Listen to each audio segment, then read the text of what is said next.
Welcome, everybody. It's time for another episode of WVU Marketing Communications Today. Live from West Virginia University, the only syndicated show that sits at the intersection of data-driven decision-making and marketing practice today. With your host. Today our host is Cindy Greenglass. Hey, Cindy, how are you? Hey, Paul. I'm great. How are you doing today? Okay. How's West Virginia looking today? Oh, everything's beautiful and sunny and bright. Spring has finally arrived for us. Thank heavens. So who'd you bring along today? Well, today I'm thrilled to have with us a gentleman named Keith Quisenberry. And Keith is a social media marketing professor, a researcher, an author, and a consultant. He's also a contributing author to two really well-known publications, Entrepreneur and Harvard Business Review. And he has just released the second edition of his social media strategy book, in which he discusses the latest updates in social media marketing.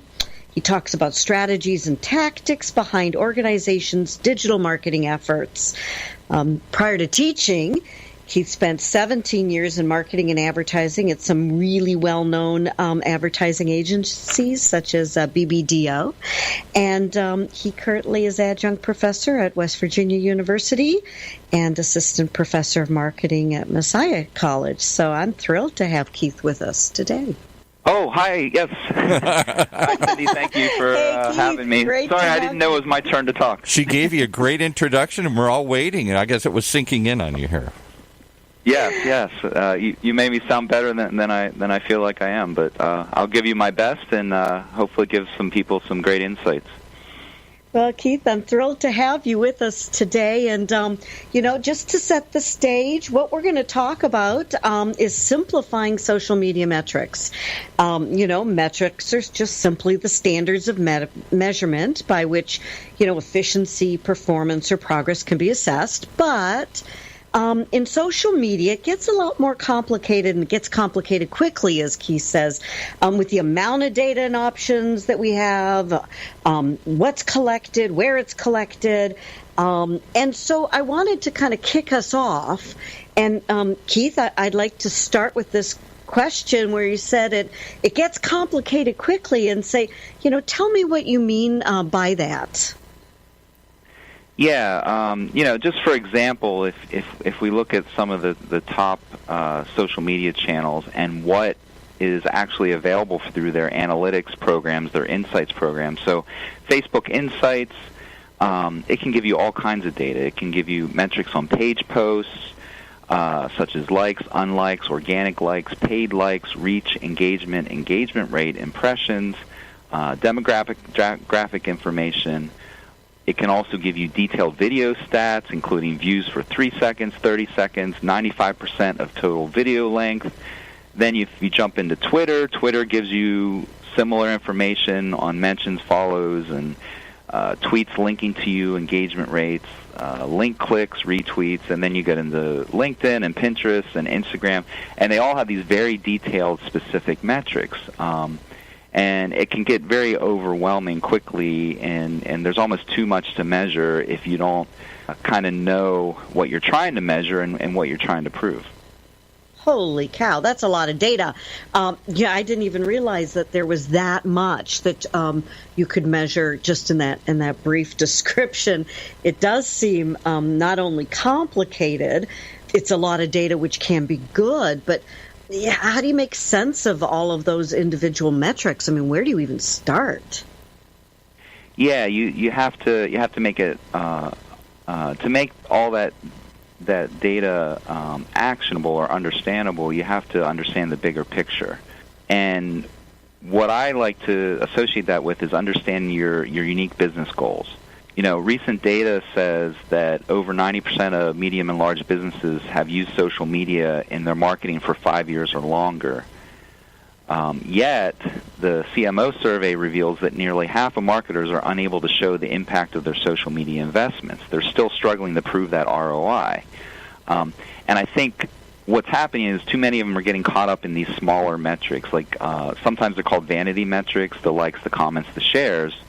So if you just start with your existing social channels and you set objectives to just increase our likes, comments, and shares, then social media is just a self-fulfilling prophecy, and you don't know if all that activity is actually leading back to your business objectives. So what you need to do is go back to the business and ask yourself, what is ultimately success being measured upon?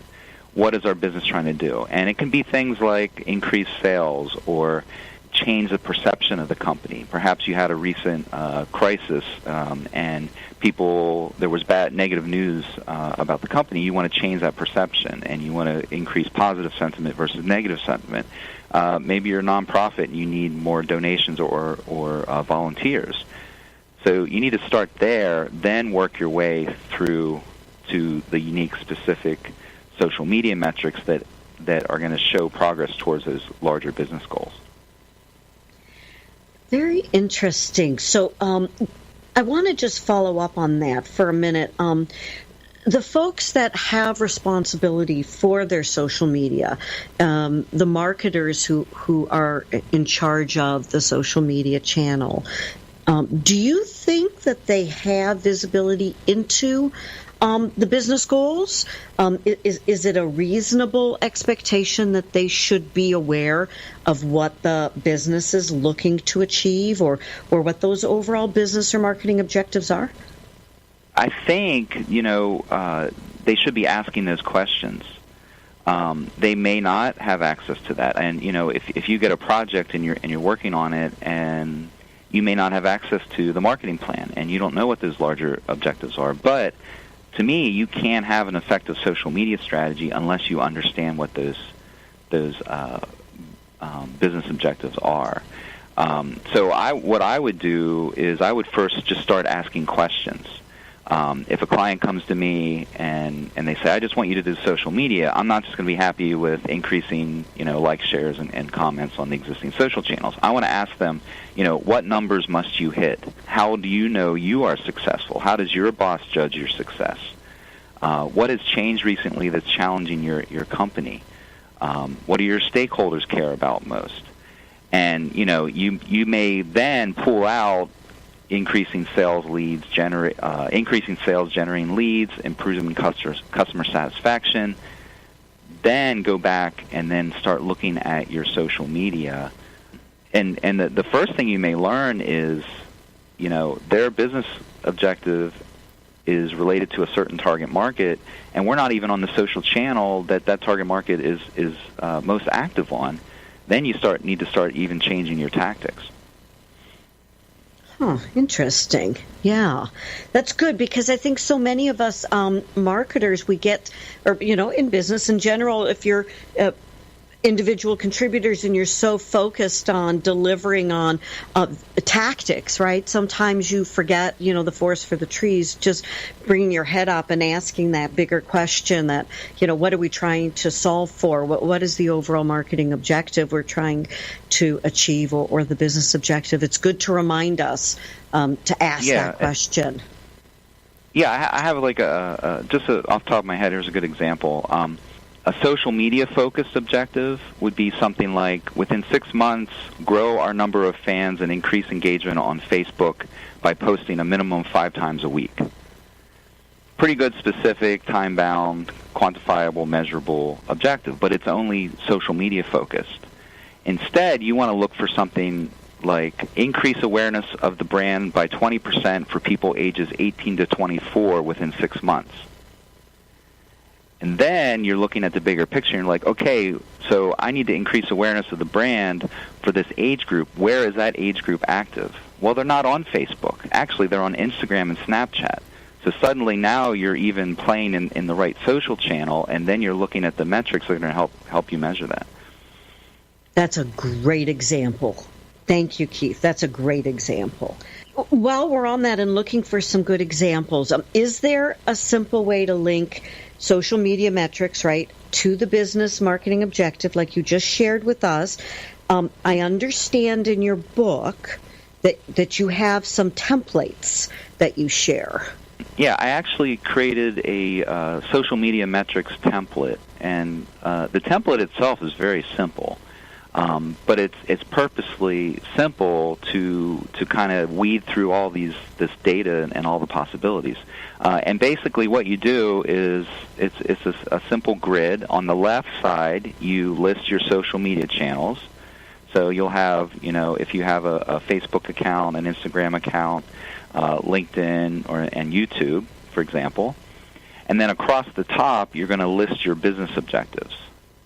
So objective 1 may be to increase awareness. Objective 2 may be to generate a certain number of leads, increase positive to negative sentiment.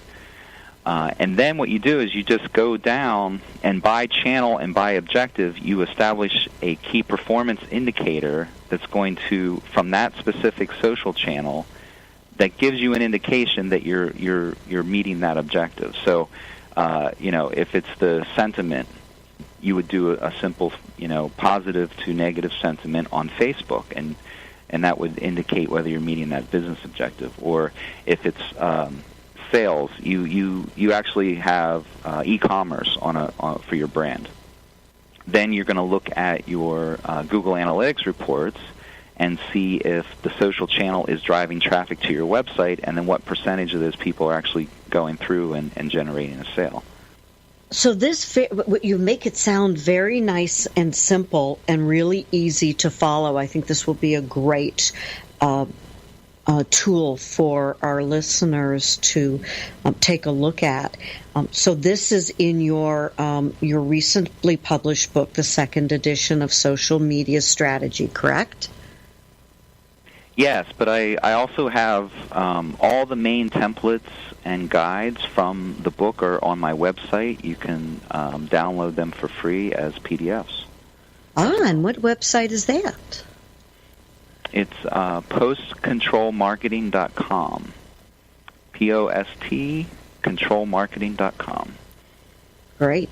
Well, we're going to be taking a quick break in a couple of minutes here, and for Paul to chime in. And while we're on break, Keith, I'd like you to think about sharing with us any other valuable tools that you can recommend to our listeners that can help link social data to those business objectives. I think this is such an important part of what us marketers lack sometimes, is making that connection from the social to the actual business objectives. So when we come back, let's pick it up with Keith Quisenberry. Paul, I'm going to hand it back to you. Okay, and I'll pick it up and remind everybody that, marketing is more than ads and press releases. It really is. Marketing is about building relationships. Well, one place you can build relationships and connect with other marketing professionals is at West Virginia University's upcoming Integrate Conference in Morgantown, West Virginia. It's being held this summer, August 1st through the 4th. Perfect time to visit the area and network and learn from industry leaders. Speakers represent large and innovative organizations like Cisco and Facebook, as well as agencies like Cappuccino and Fujikata. Register today at integrate.wvu.edu. That's the Integrate Conference at West Virginia University coming up this summer. Integrate.wvu.edu. And after you do that, you might look at the whole overall online data marketing communications program which West Virginia University offers, which sponsors this program. It's the first graduate program to focus on data's impact on marketing communications. Learn innovative strategies from award-winning faculty as you shape the future of marketing. Learn more at, here's some more letters to write down, dmc.wvu.edu. DMC for Digital or Data Marketing Communications Program, dmc.wvu.edu.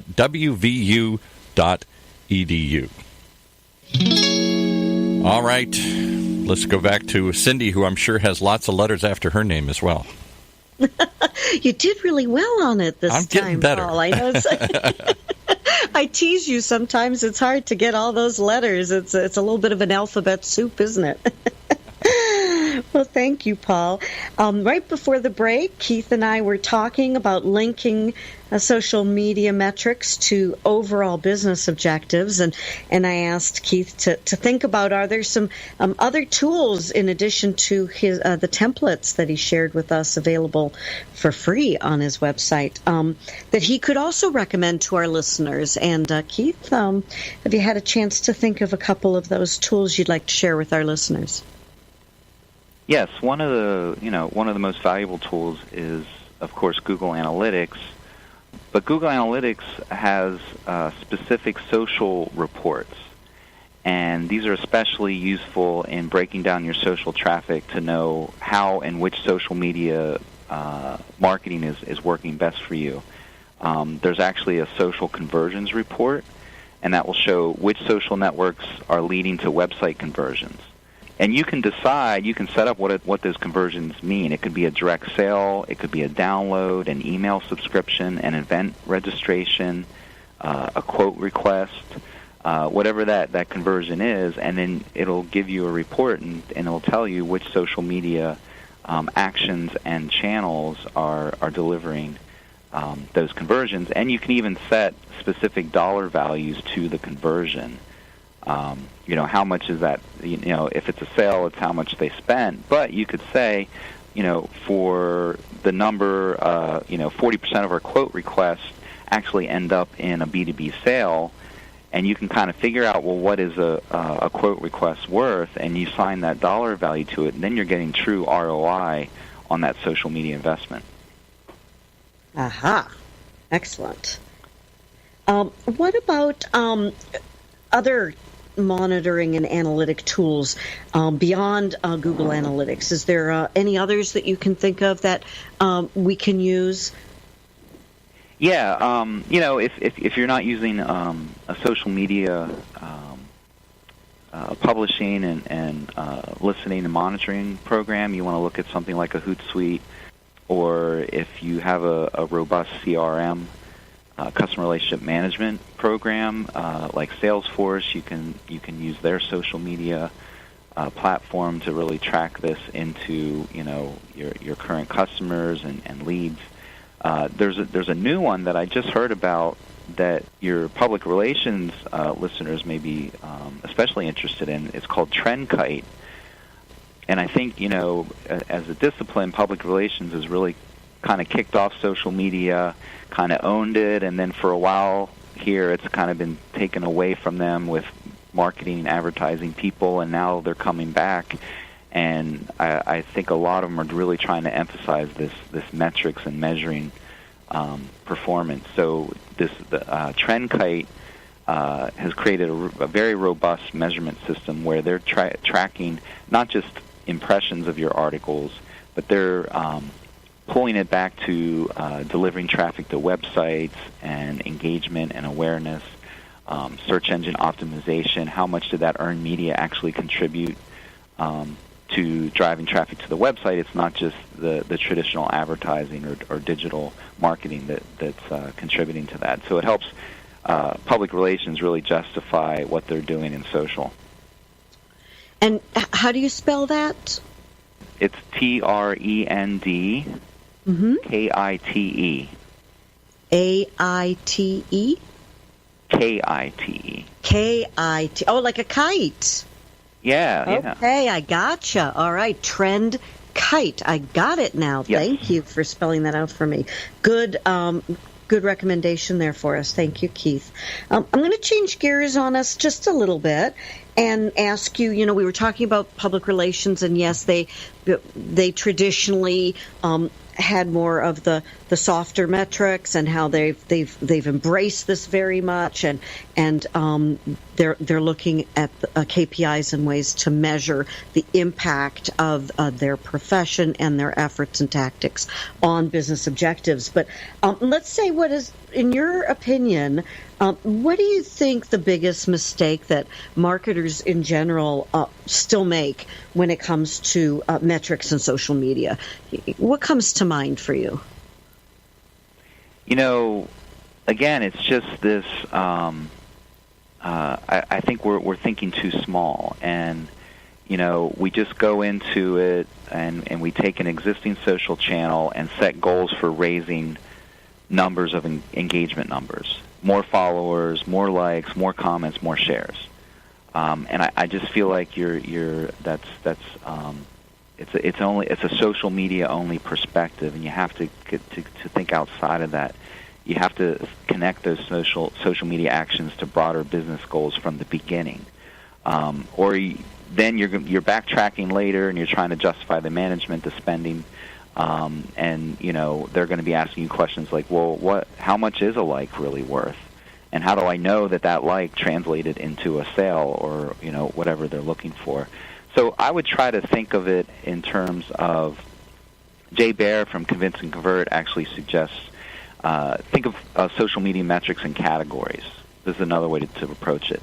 You have your consumption metrics, and that's more of those smaller metrics. How many people viewed, downloaded, listened to the content if it's a podcast. And then your sharing metrics. How often is it shared? How many people are seeing it? And then you get into the lead gen metrics. This is where you have to move beyond those. How often is the social media content resulting in a lead? And then the sale, the final sale, which would be going to the ultimate, bottom line proof that it generated a sale. A sale was made from the social media content.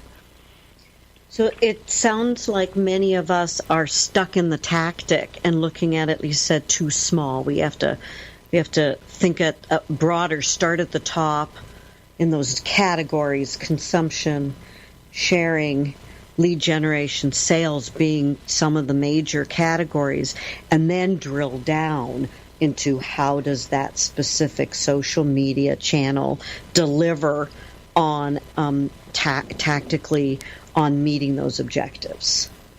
Yeah, and if you don't go back and start there, most companies they didn't start with a social plan. It was just an add-on to their existing marketing, advertising, public relations plans. And let's open up a Facebook page, let's open up a Twitter page, and they just started doing things, but they never started at the beginning with the strategic business goal. And you may find, you're operating under the false assumption that if I just take my current social media channels and I just increase my activity, that's going to lead to success. Well, that might not actually lead to success. You might be on the wrong channel. And actually, some people have done research. I think it was Sprout Social. They did an experiment where they posted less content on their Facebook page, and they got higher engagement numbers from posting less content. And I think we just think that let's just increase the number of activity, and that's going to lead to meeting our business objectives, and that's a false premise sometimes. That's for sure. The concept that sometimes less is more. More is not always more, right? Exactly. Well, some of this may have, we've gotten ourselves perhaps into a little bit of this situation because many companies dove into social media, like you said, when we first started by saying, let's be on social. We have to be because that's the thing, but never really identified what the goals were for social or what place social had in the overall marketing mixture. And so it's just like, well, we have to be there. And now we're like, well, what are we getting from that? But we don't know because we didn't define it as a business objective in the first place. Right? So now we should step back and use this as an opportunity to say, okay, why are we there and are we in the right place? Exactly. And the other thing we kind of forget is when we added it piecemeal, it was just another channel to deliver the content we were creating. Sprout Social has done other research where they found that only 1 in 10 social messages that require a response are responded to by a brand. So the other thing we do is we just kind of publish, and then we never follow up with interaction. And we forget that it's actually a two-way medium. And I think the real return on investment comes from engagement, and that's something that we're really not doing. So you may not get the sale just from publishing that one post, but when you start engaging with that customer and actually talking to them in real time, that may generate the sale. Yeah, I've actually had that experience myself where I've done posting and have been with a brand that I thought very highly of and was so disappointed with their lack of engagement that it had a very negative impact for me on my perception of the brand. I mean, it was a rather damaging experience. And, when I came into it positively and I saw they were saying how engaged and interested they were in their customers, and you saw the complete lack of engagement, it actually had a negative impact on my experience with the brand. So we have to be careful of that. Exactly. Keith, there's so much we could talk about, and I hate to have to wrap up here because I'd like to hear more from you. I would encourage our listeners to go to your website and take a read of your book as well. But before we say goodbye, I'd just like to ask you, I know you teach emerging media at West Virginia University in the Master of Science program for IMC, Integrated Marketing Communications. Share with us your experience and what it's like for you. Yeah, I think it's an amazing program. What really is beneficial, I think, is the diverse background and experience of the professors and the students that end up in the classroom from literally around the world.